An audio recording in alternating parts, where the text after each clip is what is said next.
Hey guys, and welcome to this video. Today we're going to be talking about the basics of investing.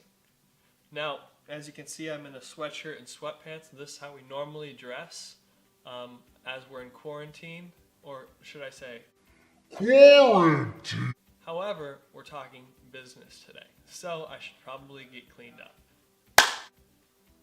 Alright, now that I'm all cleaned up, we can start talking business. So, investing. It seems like a word that is used a lot by rich people or people that don't really know what it means. They just, say it just to try to sound cool. But it works on an awesome idea and thing called interest. So, have you ever heard people say, have your money work for you, or make your money work, or something along those lines? Interest is how it happens. So let's say that I invest $100 at 10% interest. That means that basically in 1 year, annual percentage rate, APR, you've probably heard of that term. If you have a 10% APR or interest, you will make $10 in 1 year off of your $100 principal investment. Now, to put that in a little bit more simple terms, if you give $100 to your friend and you say, okay, you owe me 10% interest on this, in 1 year, he owes you $110. Now, credit is it working the other way around. So, you have a credit card, you spend $100, and they say there's a 10% annual percentage rate on this. So now, and actually, let's use a more realistic number. So let's say 16%.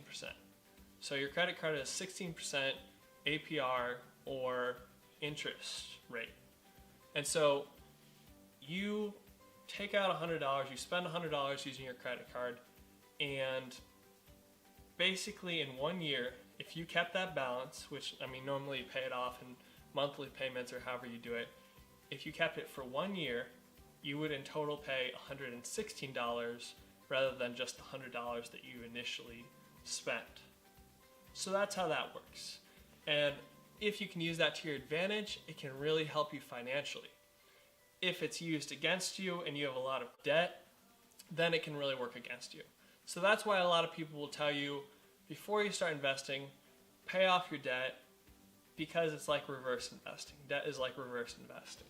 If you can think about it like that, it might help you in your journey to financial freedom. So when investing, you're going to hear the term paper. So paper basically means that there's nothing really real behind it. There's no certain building that you own or certain real asset that you own.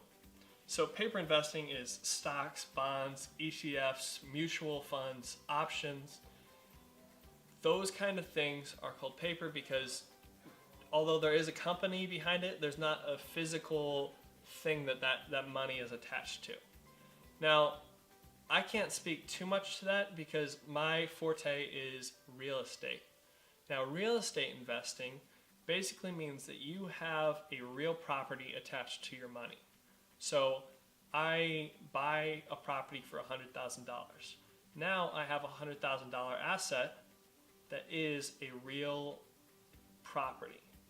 And so now if I run out of money and they say, okay, well, you got to sell your assets, that basically means that I have something real that I can actually sell that's attached to that. Now, stocks, their value can be so quickly changed, but real estate, it's more of a gradual change up or down.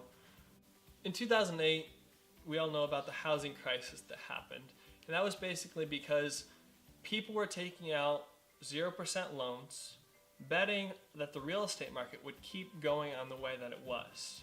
And so they were taking out loans and basing their investing on appreciation on the market. So appreciation means basically the value of it goes up. So everybody was buying houses, let's say at $100,000, and betting that although they took out a loan, they took out a mortgage on a property for 6%, they kept seeing the market go up 15 to 20% every year. So they were like, wow, that's incredible. I make 15% on my investment. by just buying a house, I'll do it. So in real estate, there's two basic ways to make money. Now I've said there's a lot of basic, but I guess basic is kind of my word because this is basic investing, right? So in real estate, there's buying and selling it, and that's just one type. And then the other is renting or leasing. So whenever people buy a property, they're looking to either, and as an investment, they're looking for appreciation in some way.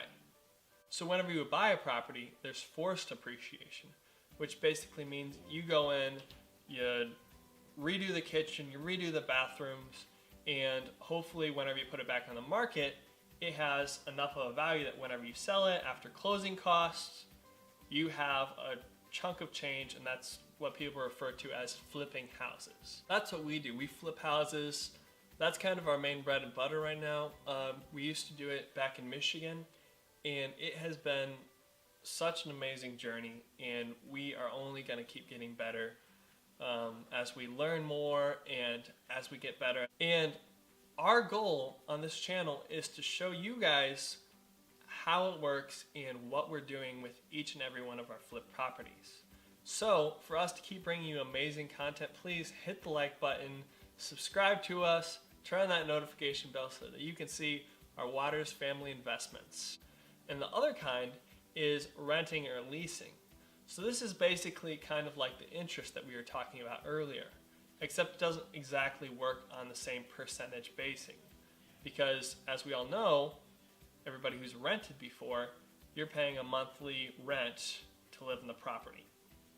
So if you own something, let's say I own a $100,000 property, and each month I rent it out for $1,000.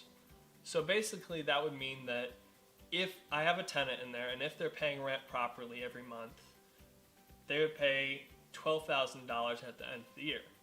So if I were to give that an annual percentage rate, I would be making 12% interest on my $100,000 investment. Do you see how that works? The magic in real estate investing really comes in with the financing of it.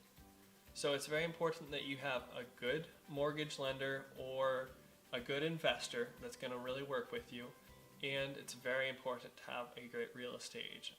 That is why I have really made a push to help people, help investors buy their properties, because investing is really what I love and what I enjoy doing. So if you guys have any real estate agent needs or any investing questions, please reach out to me. I'm going to leave my email in the description below. And once again, thank you so much for watching. Please give me a thumbs up and have a wonderful day.